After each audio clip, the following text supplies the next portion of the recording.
Bonjour à toutes et à tous. Je reçois aujourd'hui Adrien Jiménez. Décoré de la médaille militaire, Adrien a passé 18 ans dans l'armée de terre et plus particulièrement au sein d'une unité des forces spéciales dont il était l'infirmier. Alors je rassure certains d'entre vous qui vont me dire que je reçois parfois trop souvent d'anciens des forces spéciales ou des unités d'élite. Nous n'avons pas échangé, même si on y a fait quand même un peu référence, sur cette période de sa vie. En réalité, j'ai souhaité recevoir Adrien pour évoquer ses nouveaux métiers, parce qu'il en a plusieurs, et leurs enseignements. Adrien est en effet expert en psychologie positive, instructeur de méditation de pleine conscience et praticien en cohérence cardiaque. Alors, peut-être que ces notions ne vous parlent pas toutes, mais sa formation et son expérience nous ont permis justement de nous plonger dans ces notions, dans ces techniques, dans ces pratiques, afin de faire ressortir les besoins psychologiques fondamentaux de l'être humain, parmi lesquels on retrouve la compétence, l'autonomie ou l'affiliation. Nous avons aussi évoqué les notions de sens ou de motivation. Et au fil de notre échange, nous avons pu mettre en lumière ce qui peut alimenter la résilience. Nous avons aussi expliqué les fonctions et les vertus de ces techniques remarquables que sont la pleine conscience ou la cohérence cardiaque. Il en est ressorti d'ailleurs des constats étonnants sur les liens qu'on pouvait faire, qui peuvent exister entre la méditation et la philosophie par exemple, ou l'importance de la bienveillance à l'égard de soi-même, ou le rôle de la respiration dans la gestion de l'adversité. Notre échange est très riche d'enseignements. C'est pourquoi j'ai choisi de scinder l'épisode en deux parties, une première consacrée à la psychologie positive et la seconde à la pleine conscience. Je suis très heureux de pouvoir vous partager le savoir d'Adrien, parce que dès lors que Fortitude se consacre à l'adversité, il me paraissait en effet essentiel d'évoquer les outils concrets qui permettent d'alimenter la résilience. Adrien Jiménez, bonjour. Bonjour Nicolas.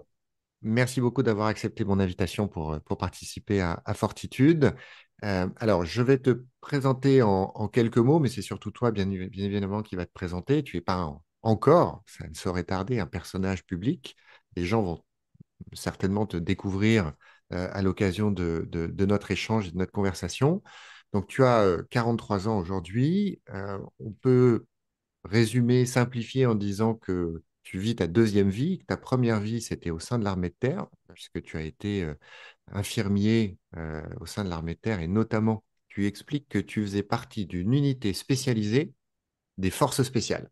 Tu as passé une quinzaine d'années, c'est ça, au sein de l'armée de terre et des forces spéciales? 18 ans exactement au total dans l'armée. Aujourd'hui, comme plein d'autres, j'ai quitté l'institution et je suis retraité, pensionné de l'armée et j'ai travaillé particulièrement 10 ans au total dans une unité effectivement spécialisée, dite des forces spéciales, où j'ai eu la chance de pas mal bouger et de faire des choses très intéressantes dans cette première carrière, effectivement, où j'étais infirmier, du coup. En fait, j'étais infirmier spécialisé en plongée dans une unité hyper intéressante où je me suis vraiment éclaté.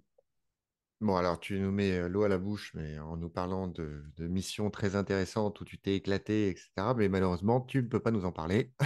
Donc, on va rester dans l'allusion, hein, et on va laisser notre esprit imaginer ce que tu as pu faire. Parce que moi, j'ai essayé de gratter un petit peu de l'info là où je pouvais en trouver. Donc, j'ai lu que tu avais participé à un total de 16 missions. Et j'ai aussi découvert que tu étais décoré de la médaille militaire. C'est exact? Effectivement, oui. Voilà. Et donc, j'explique pour ceux qui nous écoutent et qui ne sont pas familiers avec les décorations militaires. La médaille militaire, c'est la plus haute distinction militaire française qui est destinée aux sous-officiers et aux soldats. Et je cite, mais c'est une récompense d'exploits extraordinaires ou de longues années passées sous les drapeaux. Elle répond à la devise valeur et discipline. Souvent appelée la Légion d'honneur du sous-officier, la médaille militaire est la troisième décoration française dans l'ordre de préséance, après l'ordre de la Légion d'honneur et l'ordre de la Libération.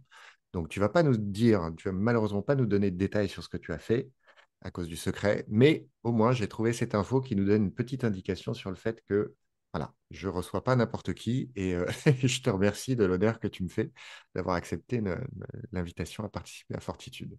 Et Mais promis, je n'insiste pas davantage sur cette première vie que tu souhaites garder secret et que ce que je comprends tout à fait. Donc, du coup, eh ben, on bascule aujourd'hui sur ta seconde vie, entre guillemets, puisque tu as un parcours des plus intéressants et extrêmement riche.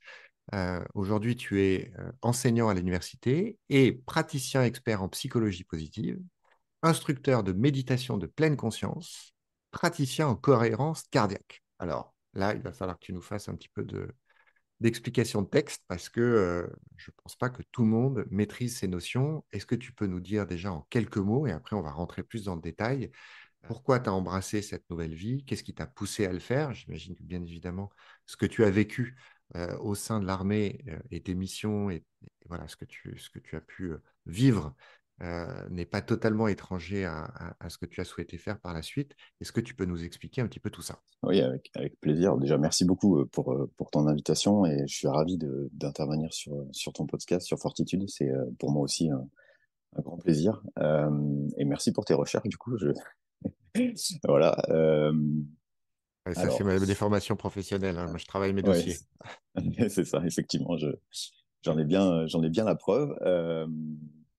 Donc effectivement, j'ai eu cette première carrière très opérationnelle avec plusieurs missions riches.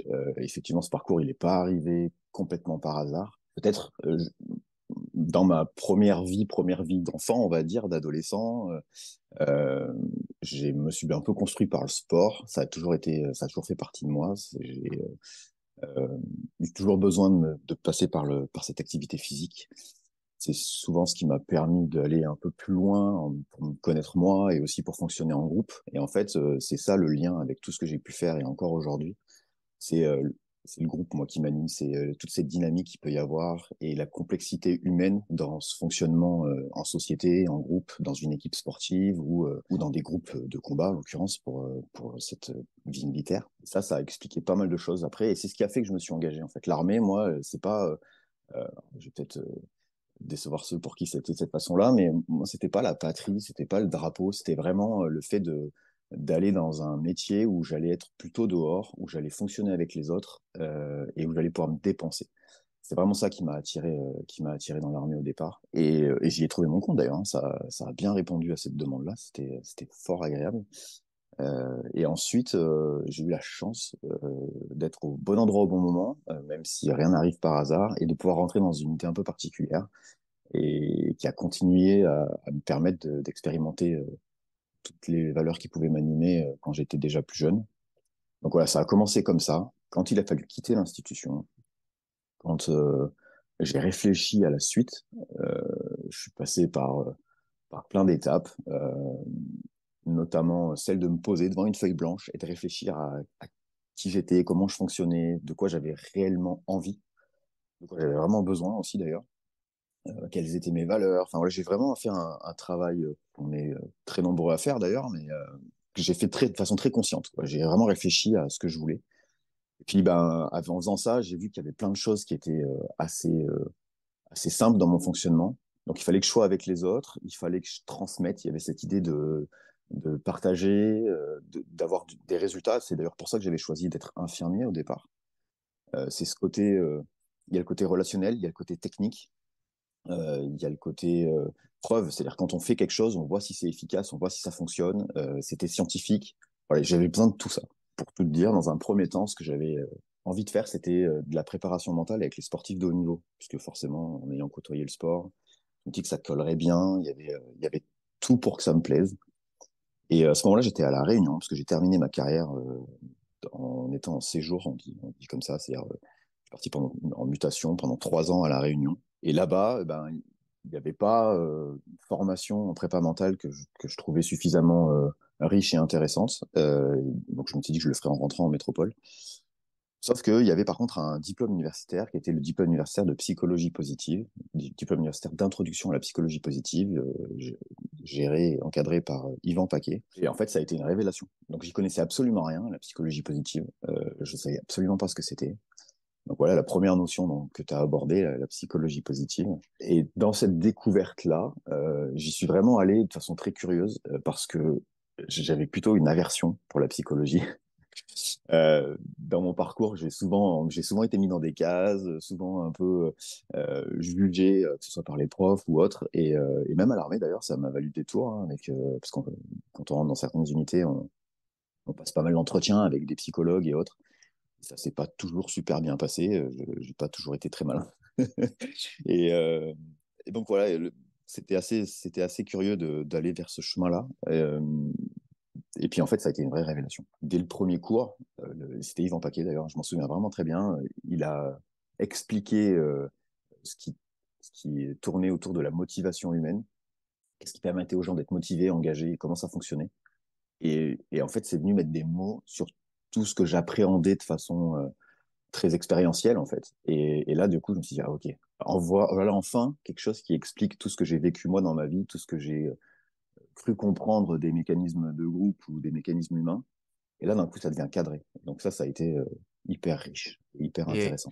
et tu pourrais, est-ce que c'est possible de résumer en quelques phrases ce qui concrètement a été dit au cours de ce premier enseignement, de ce premier cours et qui t'a marqué et qui justement a créé ce déclic?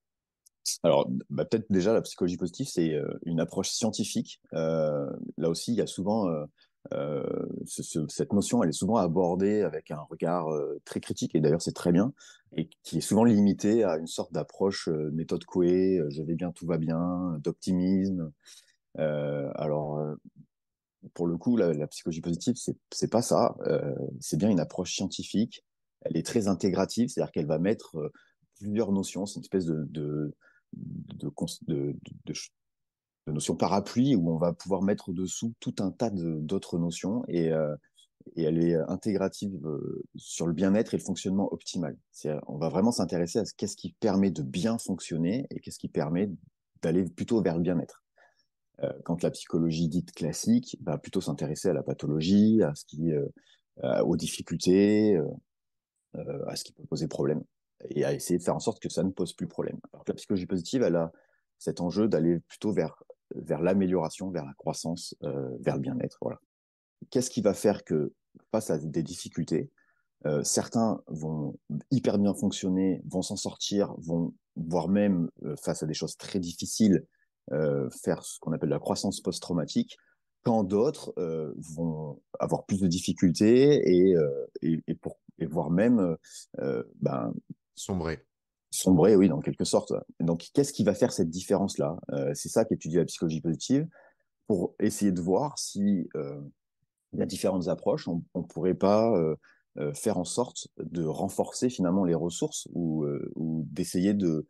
Alors, on peut pas préparer l'humain à l'insupportable, ça c'est juste pas possible, évidemment. On a tous dans nos vies traversé des choses difficiles, donc on ne peut pas se préparer à l'insupportable, ça c'est hors de question. Et puis la psychologie positive ne nie pas les difficultés, mais elle s'intéresse à qu'est-ce qui va faire que face à certaines difficultés en particulier, je vais pouvoir m'en sortir. Et donc voilà, c'est dans ce sens-là qu'elle a une vraie approche scientifique. Alors, pardon, je t'ai coupé et du coup, Je t'en prie. voilà, tu as ce premier déclic, cette première révélation et tu te plonges dans la psychologie positive. Exactement. Et sur ce premier cours, donc Yvan Paquet parle de la théorie de l'autodétermination de Deci Ariane. Donc il y a des centaines de théories sur la motivation et celle-là, elle cible le fait que pour être motivé et engagé, on a trois besoins psychologiques fondamentaux qui sont assez simples finalement. On a besoin d'autonomie, enfin de compétences. Donc on a besoin d'être compétent face à ce qui nous arrive. C'est quelque chose, c'est une notion qui paraît simple, mais qui en fait est assez complexe, qui vient regrouper une autre notion qui est le sentiment d'efficacité personnelle. C'est est-ce que je me sens capable face à cette situation stressante, par exemple, est-ce que je pense avoir les ressources suffisantes pour gérer cette situation-là? Donc, est-ce que je me sens compétent dans mon quotidien? Voilà, par exemple, je suis sur la route et je crève. Ok, bah, est-ce que j'ai suffisamment de compétences pour réparer mon pneu? Voilà, c'est aussi simple et aussi basique que ça, finalement. Donc, la première notion, c'est être compétent. La deuxième, ça va être d'être autonome, donc d'avoir la capacité. Donc, ce qui est intéressant aussi à prendre en compte dans ces notions-là, c'est que la notion de compétence, et donc maintenant que j'ai donné celle d'autonomie, c'est un sentiment. C'est-à-dire que ça se base sur pas grand-chose de très concret. C'est est-ce que j'ai le sentiment de pouvoir être compétent face à cette situation-là?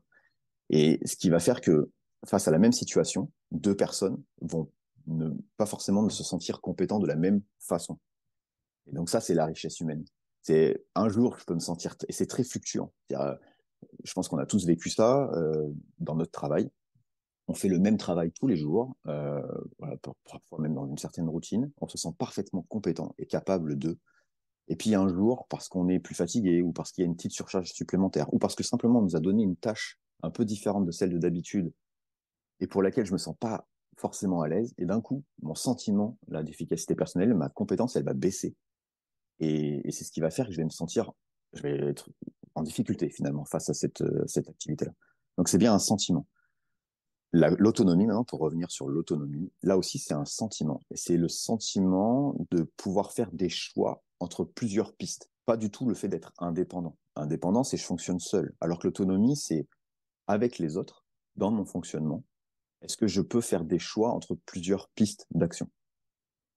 Et le dernier besoin psychologique qui est décrit, c'est l'affiliation, donc c'est l'appartenance au groupe. Et celui-là, ben, c'est un des plus importants, si ce n'est le plus important dans notre fonctionnement humain.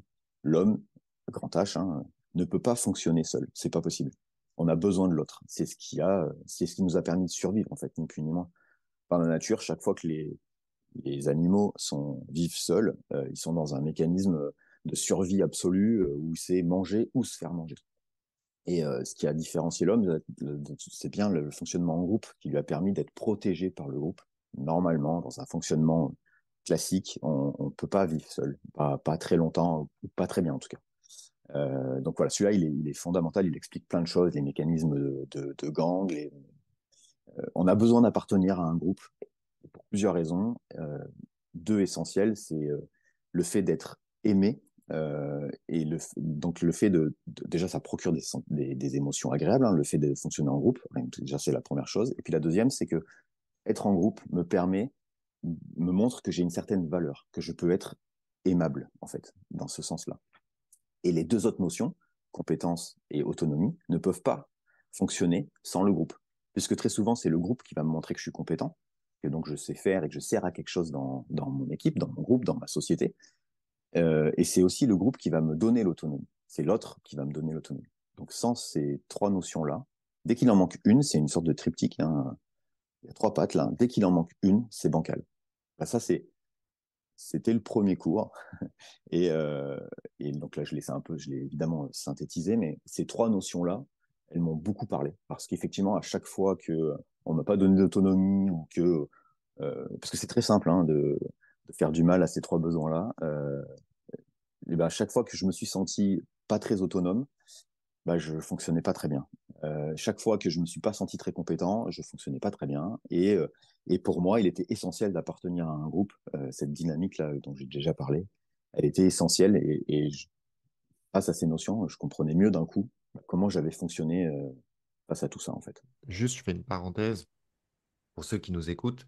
Euh, c'est vrai qu'aujourd'hui, on a un échange qui aura peut-être pas le même format que celui qu'on peut avoir d'habitude, pour les raisons que j'ai déjà expliquées, c'est-à-dire qu'on ne peut pas forcément revenir sur ton parcours et c'est pas nécessairement l'objet de l'entretien, même si bien évidemment, on va parler de ce que tu as, de ce que tu vécu et de ce que tu as expérimenté dans le cadre de ton travail et de ce que tu fais aujourd'hui. Mais ce qui était très intéressant pour moi par rapport à ta venue sur Fortitude, c'est que c'est vrai que Fortitude, on parle de résilience, on parle de réaction face à l'adversité, on parle de ces choses que l'on a en nous qui vont faire qu'on va fonctionner ou qu'on ne va pas fonctionner, comme tu viens de l'expliquer, les ressources que nous avons, parfois dont on n'a pas conscience, qui sont parfois dissimulées, endormies, comment on les réveille, comment on les active, comment, voilà, tout ça pour insuffler une énergie vitale, ouvrir de nouvelles perspectives à voilà, ceux qui nous écoutent, qui peuvent traverser des moments difficiles ou qui n'ont pas nécessairement confiance en eux. Voilà. Et je trouvais ça intéressant, effectivement, qu'on rentre dans le vif du sujet de cette mécanique. L'idée que j'ai toujours un peu à l'esprit, c'est un jour peut-être de parvenir à faire une synthèse de tout ce que j'aurais entendu, de toutes ces expériences partagées, de ces témoignages, et pourquoi pas essayer de me hasarder à identifier, à rédiger, pas une doctrine absolue, hein, pas une vérité absolue. De toute façon, je considère que rien n'est jamais absolu et qu'il faut surtout pas être dogmatique, et en particulier avec ces sujets qui sont extrêmement complexes, puisque ça touche à la nature humaine, mais malgré tout de faire un peu un travail d'analyse et pourquoi pas d'identification de cette mécanique de la résilience, euh, et de ce qui fait pour moi vraiment l'être humain en tant que tel, et à savoir sa capacité à s'adapter, à faire face, à surmonter et à poursuivre son chemin. Et donc, du coup, voilà, je voulais juste préciser ça par rapport à la manière dont on aborde ces différents sujets. Et là, ce que tu viens d'expliquer est extrêmement intéressant parce qu'il y a notamment un point qui m'a interpellé, c'est l'affiliation, l'appartenance au groupe. Et au sein de cette appartenance au groupe, la nécessité de se sentir aimé, ou est-ce que on peut dire peut-être apprécié aussi, enfin en tout cas valorisé. Et moi, j'ai découvert cette notion il n'y a pas si longtemps que ça avec un auteur américain qui s'appelle Dale Carnegie et qui a beaucoup écrit sur la psychologie humaine et notamment les rapports dans le cadre du travail, mais aussi dans le cadre du foyer. Et il a, je trouve, un peu rebattu pardon, les cartes autour de ce qu'on peut souvent considérer comme étant les choses qui font vraiment tourner le monde. C'est-à-dire que les idées reçues, c'est ben, aujourd'hui, ce qui fait tourner le monde, c'est l'argent, le pouvoir, le sexe, j'en sais rien. Et en réalité, lui, il a une approche assez originale parce qu'il considère que ce qui fait vraiment tourner le monde, c'est le besoin de reconnaissance, le besoin de se sentir valorisé. C'est intéressant de voir que dans le triptyque que tu viens d'évoquer, on retrouve cette idée de... D'ailleurs, je ne sais même pas si valorisation, c'est le bon terme, je ne sais pas s'il y en a un qui est consacré, c'est comment on qualifie le besoin d'être apprécié, aimé, mais c'est plus que de l'amour, c'est valorisé, c'est-à-dire voilà, d'être reconnu. Je sais pas trop comment on peut dire ça, mais est-ce que tu peux rentrer un peu plus dans le détail de cet aspect-là, parce que je trouve ça assez intéressant et surtout, c'est pas une chose dont on parle finalement si souvent. Non, on en parle, enfin, on en parle rarement de cette façon-là. Alors, ce qui est intéressant avec la science, c'est que l'état de l'art aujourd'hui, il est celui-là. Cette théorie, elle est énormément étudiée. Il y a vraiment beaucoup de publications qui tournent autour de ça.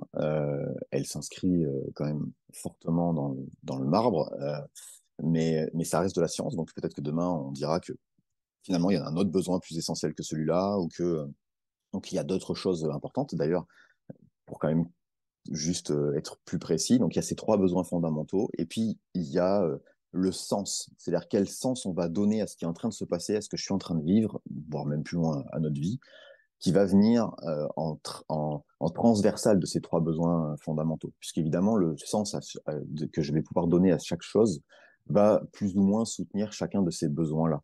Est-ce que ça a du sens que je sois compétent dans ce domaine-là? Est-ce que ça a du sens que je sois autonome? Est-ce que ça a du sens que je sois dans ce groupe-là? Et donc, sans cette notion-là, le reste est un peu bancal. Donc, il y a ça.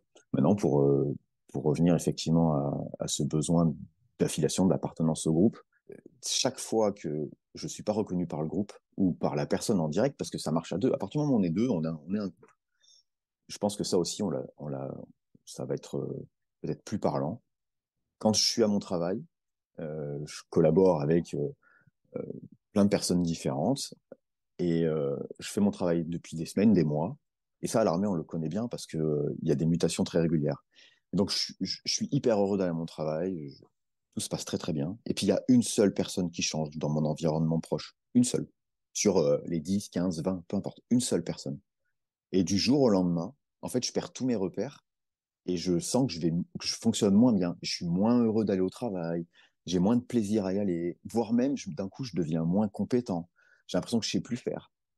J'ai le sentiment que j'ai moins d'autonomie, ainsi de suite. Et ça, c'est juste lié à une seule personne.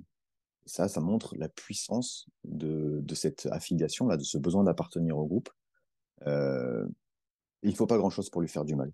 Et quelle Euh, que soit l'attitude de cette personne, c'est pas forcément qu'elle a un comportement nocif, c'est simplement qu'elle est nouvelle et que donc ça perturbe la cohésion d'origine, c'est ça? Ou c'est par son attitude que ça a cet impact?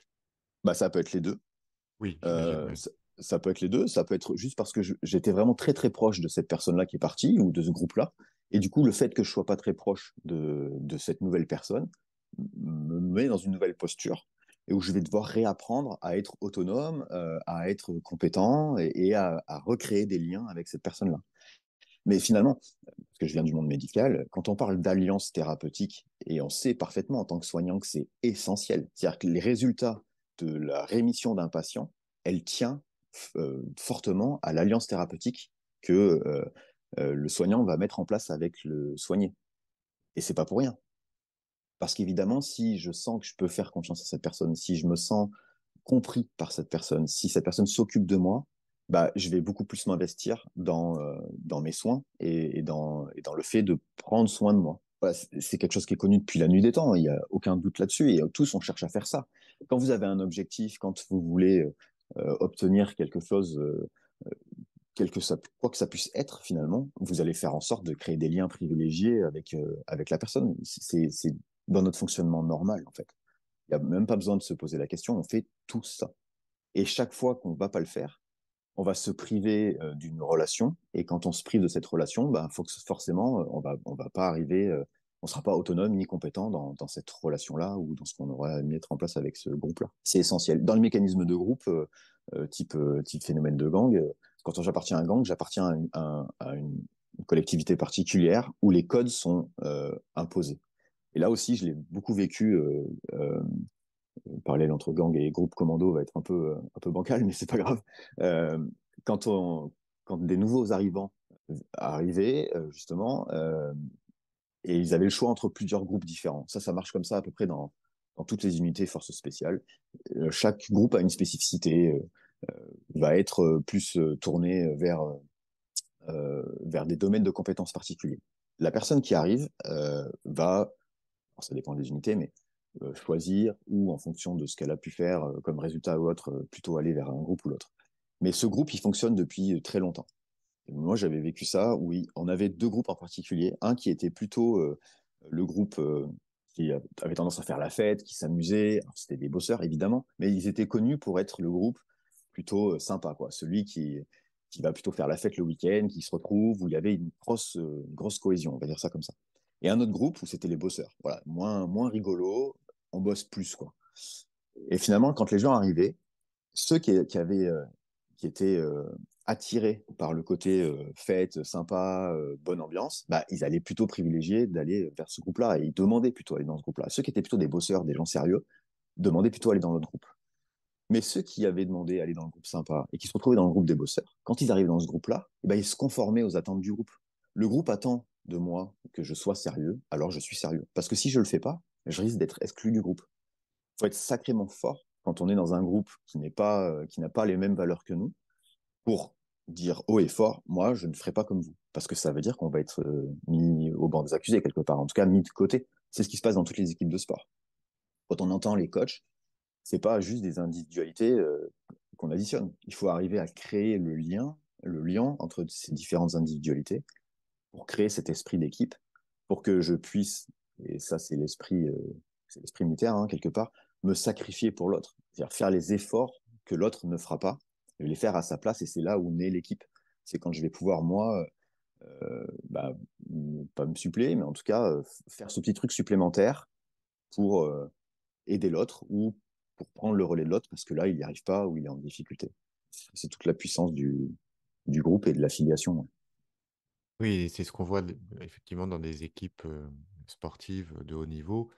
Parfois, ce que j'appelle les sélectionneurs de bistrot qui critiquent le choix de Didier Deschamps de prendre tel ou tel joueur n'intègrent pas forcément le fait qu'au-delà de l'individualité et des compétences individuelles du joueur, il est nécessaire qu'il s'insère et qu'il s'intègre dans le groupe euh, et que la cohésion du groupe soit maintenue. C'est ça, c'est exactement ça. Dans un groupe, il suffit d'une personne qui menacerait d'une façon ou d'une autre ces trois besoins fondamentaux, et d'un coup, le groupe commence à dysfonctionner. Donc, c'est vraiment une approche socio-cognitive, quoi. C'est comment faire pour que la personne soit engagée, motivée. Et ça, c'est des leviers quand on commence à travailler dessus pour les équipes, pour les dirigeants, pour les managers, qui sont juste essentiels. Comme justement, notre conversation est très libre et que on a abordé la première heure de cours pour l'instant. On n'a pas abordé le reste. Donc, je préviens tout le monde, l'épisode va durer 5h30. Non, je plaisante. Mais je veux malgré tout ne pas m'interdire de rebondir tout de suite sur un mot que tu as utilisé à plusieurs reprises et qui me fait énormément réfléchir. sur lequel je travaille d'ailleurs aujourd'hui sur un projet secret, top secret, et c'est la motivation. Aujourd'hui, j'ai un peu envie de bousculer cette notion de motivation que je trouve être un peu une escroquerie. Ce que je veux dire par là, c'est que voilà, aujourd'hui, on entend parler de motivation absolument partout. Il y a les motivational speakers, tu as les vidéos de motivation sur YouTube, tu as les comptes Instagram avec les petites phrases qui sont là pour te motiver, etc. Et on te reproche de ne pas être motivé, et puis tu as une pression sociale parce qu'il faut que tu sois motivé. Et moi, je m'arrête une seconde sur cette notion de motivation et je me dis, OK, c'est quoi? Comment ça fonctionne? Et surtout, pourquoi ça ne fonctionne pas tout le temps?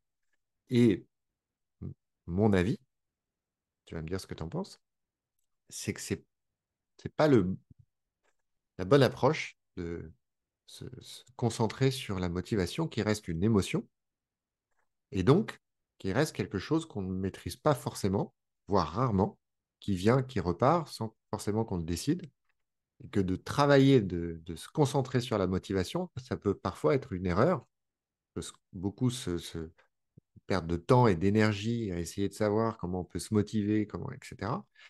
Et c'est vrai que je lui préfère un autre vecteur pour avancer, pour progresser, pour faire des choses, qui est la discipline, qui, elle, a le gros avantage de ne pas forcément être soumis à des fluctuations.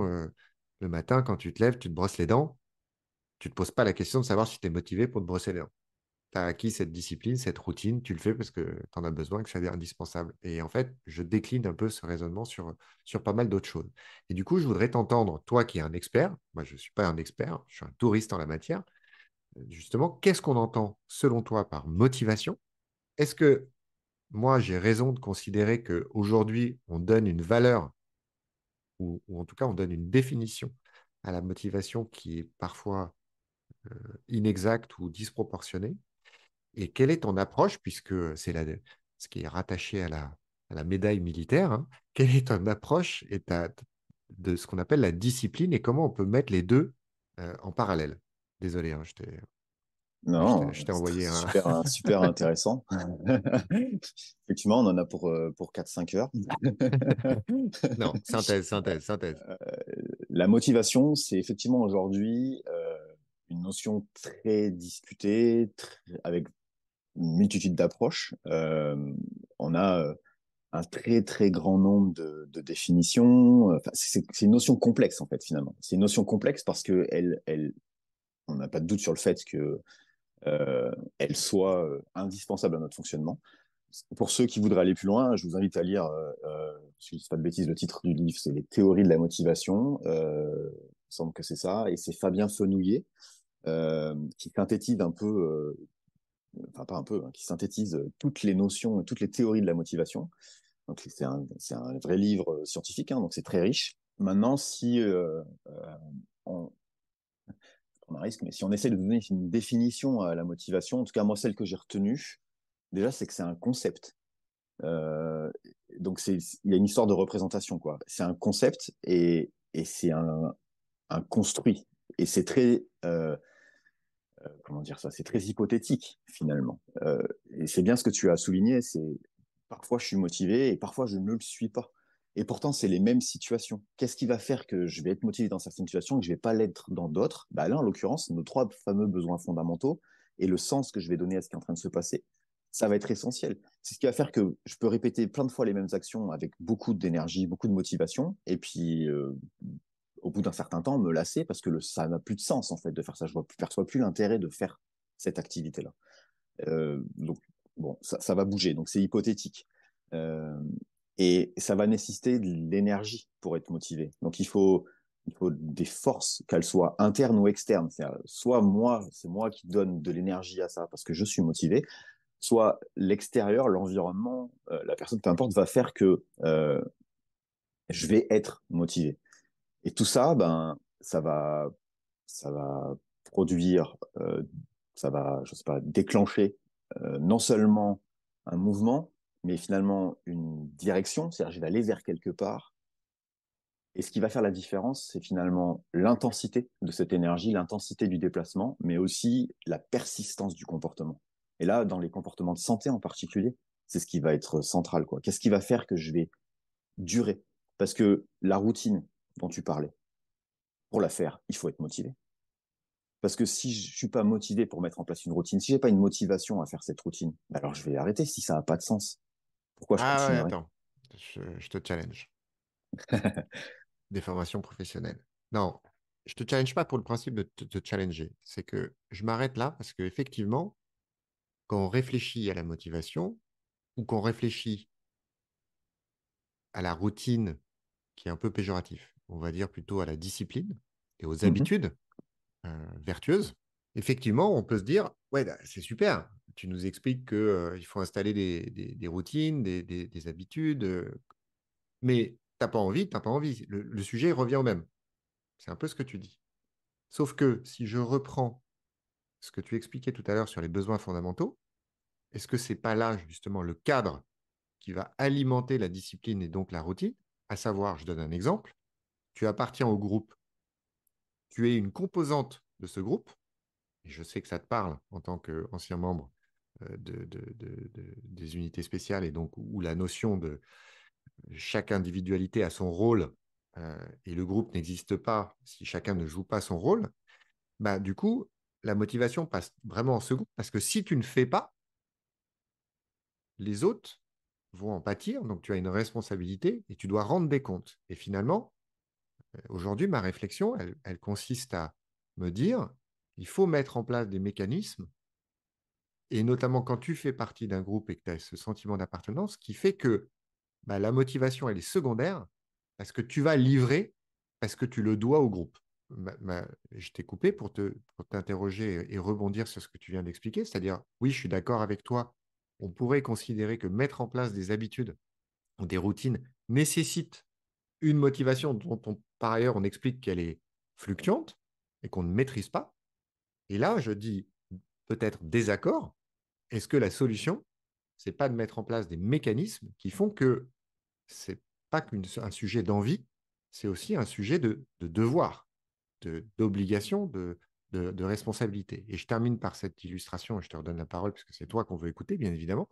C'est que je sais que quand je partage mon expérience et mes process, parce que souvent on me pose la question, on me dit Nicolas, comment tu fais pour faire tout ça?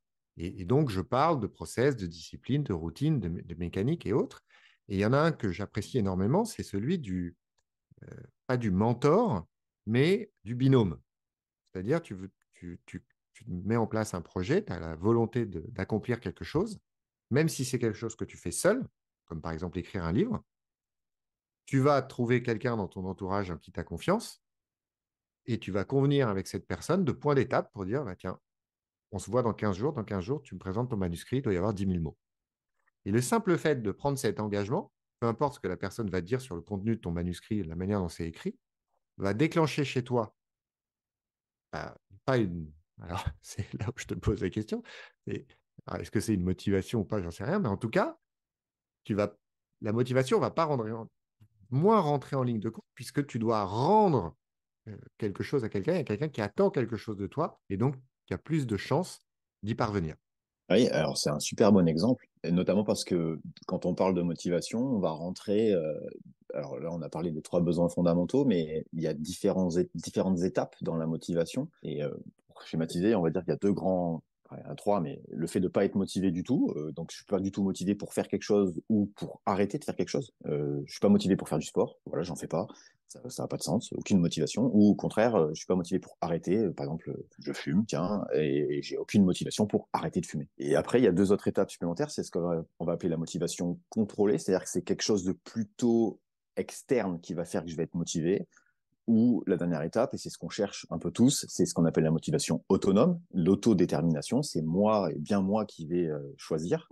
Et ça, c'est un peu le Graal. On essaye de faire en sorte que les gens soient plutôt dans cette motivation-là. Et nous, généralement, c'est ce qui nous anime. Et dans ces grandes étapes-là, il y a encore d'autres types de motivation qui viennent s'insérer pour les. C'est un continuum, en fait, si tu veux. La motivation, c'est zéro. Et la motivation intrinsèque, là, c'est le bout du bout. Et entre, il y a plein de choses possibles. Et face aux mêmes activités, je vais pouvoir bouger.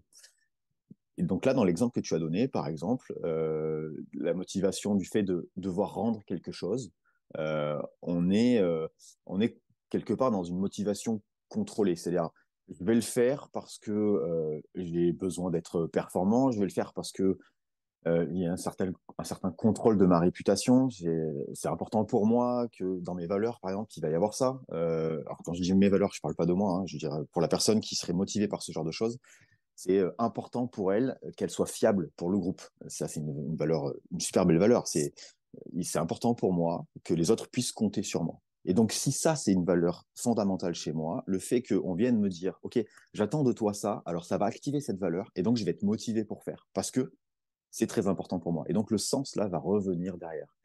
C'est pour ça qu'en fait, cette notion de motivation, elle est super complexe.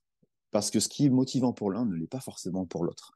Et si chez moi c'est une valeur importante d'être dans les temps pour rendre un sujet, enfin, voilà, un écrit, un livre, comme tu l'as décrit là, alors forcément, beaucoup d'énergie, beaucoup de motivation, je vais vers un but, il y a l'énergie, il y a la persistance du comportement, c'est évident. Mais quelqu'un qui n'aurait pas cette valeur, pour qui ça serait pas important une motivation contrôlée dans le sens de la réputation, de performance et autres, ben, le fait de faire ça, ça aura aucun impact chez lui. C'est-à-dire, si je le challenge là-dessus en disant, voilà, je t'ai donné ça à faire, il faut que tu me le rendes pendant 15 jours, bah, ça va faire pchit, quoi.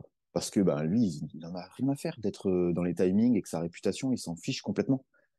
Lui, il va plutôt avoir besoin d'être challengé sur un vrai besoin autonome, du plaisir, par exemple, voilà, recherche de plaisir pur. Et ben, s'il n'a pas de plaisir à faire ça, bah, il le fera pas. Parce que lui, c'est ça qui est plus important pour lui, par exemple. Donc, je sais pas si ça répond à ce que. Mais en fait, Oui, je oui, me fais. ça répond et puis ça alimente la réflexion, puisqu'on comprend bien que, et c'est très important de le rappeler, l'idée aujourd'hui, c'est de ne pas affirmer une vérité et un Mhm. principe universel qui fonctionnerait à tous les coups. Euh, Loin s'en faut. Et d'ailleurs, je pense que c'est important de rappeler que ce soit la réflexion que je mène, les idées que je peux poser là, ou toi, le partage de ton expérience et de ton savoir, ça reste des choses qu'on peut souhaiter ou qu'on peut formuler pour le plus grand nombre, ou pour certains. Bien évidemment qu'on a conscience que tout ne s'applique pas de la même manière à tout le monde. Chaque individu est unique. Et puis, excuse my French, après, il y a des tocards et des gens qui n'ont pas de drive, pas de valeur, pas d'envie, pas de sens. Il y a un moment où tu peux pas, il n'y a pas de baguette magique pour tout le monde non plus, et qu'il y a Non, aussi quand exactement. même des choses intrinsèques. Et moi, une chose qui me tient à cœur aussi, c'est de rappeler qu'à un moment, il appartient à chacun de se prendre en main, de faire ce qu'il faut et de pas toujours compter sur les autres, justement sur la motivation d'où qu'elle vienne, pour avancer et qu'il faut aussi, bref, se prendre en main. Mais tout ça pour dire que, bien évidemment, tu as raison de souligner que ce qui va fonctionner pour l'un peut ne pas fonctionner pour l'autre et que l'idée, c'est plutôt d'essayer d'identifier ce qui peut fonctionner pour une majorité, pour un ensemble. C'est ça, bah, c'est le Et principe de l'étude scientifique, voilà. effectivement. Et donc, ce que je trouve intéressant dans ce que tu viens de dire et que j'ai noté, c'est qu'on a dit tout à l'heure que l'appartenance au groupe, l'affiliation, est un des trois besoins fondamentaux. Donc, Mhm. on peut considérer, à partir du postulat, qu'il est largement partagé par la population, ce besoin. Oui, Et je soulignais tout à l'heure Dale Carnegie sur le besoin de valorisation, etc. Donc aujourd'hui, on peut considérer que la majorité des gens ont ce souhait, ce besoin. Or, ce besoin d'appartenance qui passe par une reconnaissance et une valorisation, tu viens d'expliquer que ça peut alimenter le deuxième niveau de motivation, qui est la motivation contrôlée. Et donc, le fait de rendre compte ou d'être responsable vis-à-vis d'un groupe, d'avoir son rôle à jouer, d'être un maillon d'une chaîne quelle qu'elle soit, ou simplement encore une fois, de rendre compte, peut être directement lié à ce besoin fondamental. Donc, on pourrait finalement, syllogisme, considérer tous les deux aujourd'hui que euh, oui, c'est un bon outil pour avancer. Et j'allais pas Mhm. dire, et j'ai fait exprès de ne pas dire, pour être motivé, parce que sinon, on rebascule sur le problème d'origine qui est, mais attends, pourquoi on parle de motivation? Parce qu'en plus, dans la motivation, ce qu'on n'a pas dit, je pense, c'est que étymologiquement, dans l'esprit de tous, il y a quand même une idée d'envie. Mhm. Il y a une idée tu l'as évoqué peut-être sur le premier degré de motivation autonome, c'est-à-dire de plaisir peut-être. Je suis motivé à faire quelque chose, on pourrait le traduire par j'ai envie de faire cette chose-là. Mm. C'est bien le Graal, c'est-à-dire cette motivation intrinsèque qui va faire que je vais agir par intérêt, avec intérêt, pardon. Je vais agir avec intérêt, je vais rechercher du plaisir, je vais me dépasser finalement sans effort, je vais être hyper concentré sur la tâche, et ainsi de suite, ainsi de suite. Ça, c'est le Graal absolu, et on commence à se rapprocher de la notion de flow, là, cette idée d'absorption, Oui, l'effet que je vais être complètement impliqué dans ce que je suis en train de faire. Mais cela dit, ce que je trouve génial, en fait, c'est que je me fais presque l'avocat du diable parce que, évidemment, on n'a pas de doute, ça aussi c'est largement étudié, que les routines dont tu as parlé, elles sont essentielles. Et, euh, et on a aujourd'hui pas mal de preuves scientifiques qui nous expliquent que les routines, elles sont indispensables et nécessaires à notre fonctionnement. Et elles sont partout et tout le temps. C'est-à-dire les routines de repas, euh, les routines de sommeil, les routines de sport, les routines de travail. En fait, toutes ces routines qu'on va mettre au quotidien, elles sont protectrices. Mais comme toujours, en fait. C'est-à-dire que les routines, on n'a pas de doute sur le fait qu'elles soient efficaces, mais elles peuvent poser de gros problèmes. Elles peuvent vraiment se retourner contre nous. Et ça va être la différence. À l'armée, ça aussi, c'est une notion qu'on aime bien. On va faire ce qu'on appelle du drill, c'est-à-dire qu'on va répéter, mécaniser, en quelque sorte, un comportement. Faire en sorte que face à des situations type, on puisse répéter des procédures. C'est ce qu'on appelle le drill. C'est génial. Ça sauve des vies, clairement, quoi. Et ça permet à chaque individu et chaque groupe de fonctionner correctement. Et c'est du basique, très souvent. Et puis parfois, c'est plus élaboré, parce que ça nécessite une coordination et ainsi de suite. Ça, si c'est très bien, ça peut se retourner. C'est-à-dire qu'à partir du moment où on tombe dans des stéréotypes, là, ça commence à poser problème. Parce que le stéréotype, c'est répéter quelque chose, toujours de la même façon, mais pas adapté à l'environnement. Et ça va se retourner contre moi. Et donc, c'est la limite, on va dire, des routines, en sachant que c'est indispensable à notre fonctionnement et on n'a plus aucun doute sur le fait que les routines sont plutôt adaptées. Mais il y a plein de gens pour qui c'est insupportable de faire des routines. Donc là aussi, c'est toute la problématique d'adaptation et c'est encore une fois toute la richesse humaine et tout ce qui fait que c'est juste extraordinaire de... Ah ouais, moi je suis impressionné par notre capacité à hyper bien fonctionner et c'est pour ça hein, finalement que je me suis retrouvé à travailler dans ces domaines-là.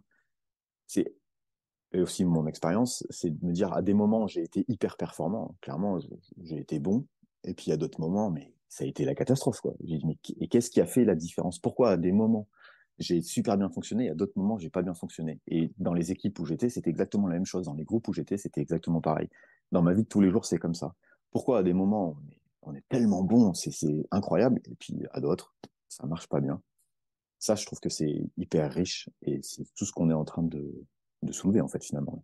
oui, il y a une bienveillance qui est pour moi le pendant, et une tolérance qui est le pendant de tous ces mécanismes, de cette discipline qu'on peut mettre en place, de ces routines, euh, d'avoir une flexibilité qui permet de ne pas tomber, justement, encore une fois, dans le dogme, dans le principe appliqué de manière un petit peu mécanique, et que oui, se lever tôt le matin, c'est une très bonne routine, c'est une très bonne chose. Maintenant, si on a fait la fête la veille, qu'on s'est couché à 4 heures du matin, qu'on est un peu picolé, et que parce qu'on a notre routine, on se lève malgré tout à 5h30, bah, là, c'est pas smart et effectivement, on va en payer le prix. Et il faut avoir cette souplesse qui permet d'ajuster et aussi avoir cette bienveillance vis-à-vis de soi-même. On n'est pas des machines. À l'heure Hmm. où on t'explique comment il faut que tu fasses tout dans ta vie, qu'il faut manger ci, qu'il faut courir autant de temps par semaine, etc., il faut aussi voilà, se laisser un Ouais, peu d'espace et de compassion vis-à-vis de soi-même. Euh, et c'est d'ailleurs intéressant, mais on ne va pas aller sur ce terrain-là parce que sinon, vraiment, on va y passer 6 heures. Je trouve ces deux dynamiques qui sont assez paradoxales qu'on retrouve aujourd'hui, entre d'une part un lâchage total au niveau des responsabilités, je trouve, où on a perdu de vue l'individu, qui se noie dans certaines collectivités et qui, du coup, la responsabilité est totalement diluée, et à la fois un niveau d'exigence sur chaque individu qui est croissant. D'exigences physiques, d'exigences intellectuelles, d'exigences émotionnelles, etc. Et je trouve deux tendances qui sont très clairement établies aujourd'hui et qui sont aussi un peu complètement paradoxales. Bref. Voici la fin de la première partie de l'entretien avec Adrien. Nous diffuserons donc la seconde partie qui est principalement consacrée à la méditation de pleine conscience lors du prochain épisode. À très bientôt.